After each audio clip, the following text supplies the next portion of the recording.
సేవకి ప్రతినిధి ఎవరో తెలుసా? హనుమ.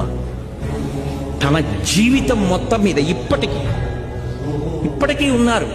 ఎందుకనంటే చిరంజీవి శృంగగిరి పీఠాధిపత్యం వహించిన చంద్రశేఖర భారతీ స్వామి గారు సుందరకాండ చదువుతుంటే ఓ కుర్చీ వేసి దాని మీద పట్టుబట్ట వేసి పెట్టేవారు. నేను మీకు పరమ సత్యం చెప్తున్నాను, ఇప్పటికీ వస్తారు స్వామి హనుమ.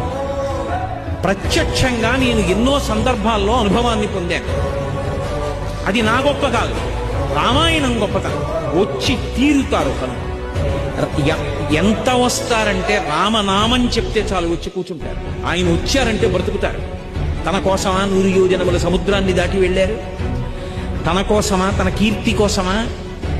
పరులకు ఉపకారం చెయ్యడం తప్ప తన జీవితంలో తన కోసము అని తానొక పని చేసుకున్నారు హనుమ అని ఆయన జీవితం మొత్తం మీద నాకు చూపించండి. జీవితం మొత్తం మీద తన కొరకు అన్నది ఒక్కటి చేసుకోలేదు.